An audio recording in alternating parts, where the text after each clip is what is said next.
एक पदार्थ को दर्शाता है। भक्ति में मूल्य ज्यादा कम थोड़ी होता है। अष्ट सखाओं में एक सखा हुए कृष्णदास। कृष्णदास जी का स्वभाव ऐसा था कि उनके नेत्रों को जो भा जाए, वो ये नहीं सोचते थे कि ये मुझे भाया है, वो सोचते थे मेरे लाल जी को भा गया है। उनके कानों को कुछ भा जाए स्वर, वो ये नहीं विचार करते थे कि कितना अच्छा है, मुझे बहुत अच्छा लगा, नहीं, मेरे ठाकुर जी को भाया है। हर स्थिति में अपने ठाकुर जी की इच्छा को प्रधानता देते थे। तो ग्रीष्म ऋतु का समय, गर्मी का समय, मन में भाव आया, कृष्णदास जी पौड़े हुए थे लेटे लेटे, तभी गर्मी लगी तो थोड़ा किसी वस्तु से पंखा कर रहे थे, गले में थोड़ी गर्मी लगी तो जलपान किया। उसके बाद विचार किया कोई ऐसा फल खाया जाए जिससे थोड़ी गर्मी शांत हो।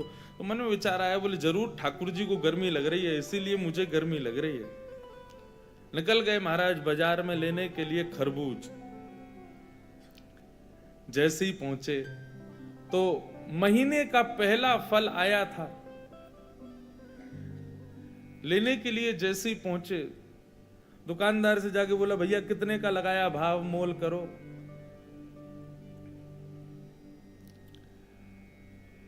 दुकानदार ने जो भी भाव था उसका 1 रुपया 2 रुपया बताया, बोले इतने का है, लो। यहां कृष्णदास जी खरीदने लगे, इतने में ही राजा के सैनिक आ गए। सैनिकों ने आकर कहा, बोले नहीं, महीने का पहला फल है, पहले राजा की सेवा में जाएगा, बाद में किसी मंदिर मठ में जाएगा। कृष्णदास जी बोले यहां तो हमारे लाल जी की नाक कट जाएगी अगर ये फल राजा के यहां गया तो। महीने का पहला फल है, ठाकुर जी की सेवा में जाना चाहिए। अब इनको प्रवचन क्या सुनाऊं मैं? ये राजा के यहां रहने वाले लोग, इनमें बुद्धि विवेक तो होता नहीं है, केवल तनख्वाह के लिए राजा की जय जयकार करते हैं। हमारे यहां तनख्वाह थोड़ी देते हैं ठाकुर जी, हम तो फिर भी जय जयकार करते हैं। ये राजा के लोग, इसको क्या समझाऊं मैं? कृष्णदास जी उनको समझाते तो बात बिगड़ जाती। कृष्णदास जी ने बोला भैया देखो, पहले हम आए तो हमको देना चाहिए। दुकानदार बोला पहले आप आए हो, लेकिन अगर इनको नहीं दिया तो ये दंड दे सकते हैं मुझे, राजा के लोग हैं, मैं तो इन्हीं को दूंगा। कृष्णदास जी बोले अगर हम तुमको दुगना रुपया दें तो? 1-2 रुपए की चीज की अगर हम 5 रुपए दें तो भी नहीं दोगे? तो उसका मन थोड़ा लोभ में आ गया। उसने कहा भैया देखो, आप भले ही राजा के यहाँ से, लेकिन राजा सबका भला चाहता है ना, अगर इनकी वजह से मेरे घर की रोटी बढ़िया आ जाए तो फिर मैं इन्हीं को दे देता हूं, ये 4 रुपया दे रहे हैं। राजा के सैनिकों ने कहा हम पे कोई कमी है क्या, हम 10 रुपया देंगे, लाओ अब हमको दो। 10 रुपया बोला तो कृष्णदास जी बोले हम 15 रुपया देंगे। अच्छा एक और बात बताऊं, जेब में लाए 2 ही रुपया थे कृष्णदास जी लेकिन भक्ति में विचार नहीं करना होता ना, यही तो हम सिखा रहे हैं आपको। लाए 2 ही रुपया थे, लेकिन बातें देखो। सैनिक बोले भाई राजा की नाक कटेगी, सुनो 20 रुपया देंगे, फल हमको दो। कृष्णदास जी बोले 25 देंगे, बिना विचार किए हमको दो। करते करते करते महाराज मोल पहुंच गया 90 रुपए पे। कृष्णदास जी सीधे बोले हम 100 रुपया देंगे, अब तो हमको देना ही पड़ेगा। फल वाला सोच रहा है ये जल्दी ले में, और मैं यहां से जाऊं, मेरी तो छुट्टी, अब तो 1-8 साल अगर दुकान नहीं भी लगाऊंगा तो चलेगा, 100 रुपया मिल रहे हैं, उस समय बहुत होते थे। जब 100 रुपए पर अंक पहुंच गया कृष्णदास जी का, सैनिकों ने बोला कि भाई देखो, हम भले ही मोल भाव तो लगा रहे हैं, अपने राजा की नाक बचाने के लिए रुपया बढ़ाते तो चले गए, लेकिन अगर राजा ने पूछा कि फल कितने का आया और हमने कहा 100 रुपए का, तो राजा तलवार निकाल के सर धर से अलग कर देगा। बोले राज संपत्ति को तुम कुछ सोच ही नहीं रहे हो कि 100 रुपए का फल लाए हो। अंत में राजा के सैनिकों ने हाथ खड़े किए, बोले इन्हीं को दे दो, हमको नहीं चाहिए। दुकानदार बोला लाओ 100 रुपया। कृष्णदास जी बोले देख भाई, तू मोल निकाल के, तू ये फल निकाल के रख दे, बस हम लेके आ रहे हैं, चाहे कैसे भी लाएं लेके आएंगे, लेकिन इसको रख दे। तुरंत गए, ना जाने क्या क्या वस्तुएं सब लगा करके बेच करके 100 रुपए का फल लेकर के गए। ले जा करके जैसे ही रसोई घर में पधराया, अच्छा, हमारे यहां वृंदावन में बंधुओं आज भी एक नियम है, बहुत सावधानी से सुनना। ठाकुर जी के 12-1 बजे मंदिर बंद हो जाते हैं। हम लोगों को ऐसी विचारधारा है कि ठाकुर जी शयन कर रहे हैं, लेकिन नहीं। ये वृंदावन में दोपहर में मंदिर बंद होने का रहस्य शयन करना। ठाकुर जी शयन में नहीं जाते, हमारी आपकी तरह नहीं रोटी खा के पड़ गए। ठाकुर जी गौचारण के लिए जाते हैं उस समय। तो कभी भी आज के बाद वृंदावन में ये हो कि भाई 12 बज गए 1 बजे, तो किसी से ये नहीं कहना ठाकुर जी शयन कर गए। कई लोगों को मैंने देखा 1 बजे मंदिर पर, अब तो बिहारी जी के शयन हो गए। नहीं, शयन रात्रि में होता है। दोपहर में तो ठाकुर जी वनचारण के लिए जाते हैं, वन में गए, गौचारण करने गए। और उसका प्रत्यक्ष प्रमाण ये है कि जब ठाकुर जी का उत्थापन होता है 4 बजे के आसपास मंदिर खुलते हैं, तब ठाकुर जी का फलों का भोग लगाया जाता है। क्यों? इस भाव से कि ठाकुर जी वन में हैं और भिलनियां भोग लगा रही हैं। वन में कोई पके हुए पदार्थ तो मिलेंगे नहीं, तो इसलिए फल का भोग लगाते। तो आज के बाद कभी भी दोपहर में ठाकुर जी का जब मंदिर बंद हो, तो उस समय भाव क्या है कि ठाकुर जी इस समय वनचारण में, यमुना के तट पर घूमने गए, भांडीर वन गए, गैया चरावे नंद बाबा की। इसीलिए कई जगह आपने देखा, देखो सेवा के भी बड़े भाव हैं। श्रीनाथ जी की सेवा, हम छोटे ठाकुर जी की सेवा करते हैं श्रीनाथ जी की। श्रीनाथ जी की सेवा में गैया और ये बछिया, ठाकुर जी के खिलौने, ये पूरे दिन ठाकुर जी के सामने नहीं रखते। ये केवल तब रखते हैं जब ठाकुर जी का राजभोग हो जाता है। सब लोग इधर देखो, इधर देखो, यहां देखो, कथा सुनो। देखो, समय 3 ही दिन है आपके पास और मेरे पास भी। कोई कितनों चिल्लावे, आवे जावे, कूद पड़े आपके ऊपर, आप अपनी दृष्टि यहां से मत हटाना। दृष्टि और कान ये दोनों बस यहीं रखना।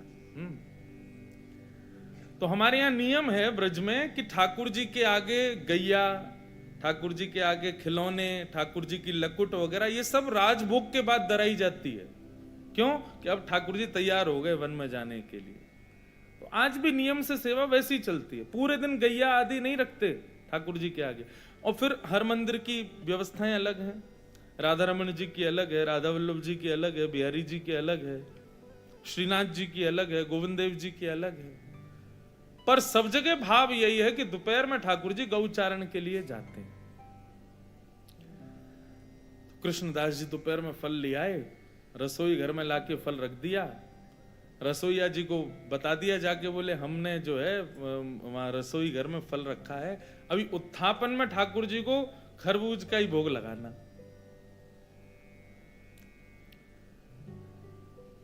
कृष्णदास जी बड़े प्रसन्न थे कि भैया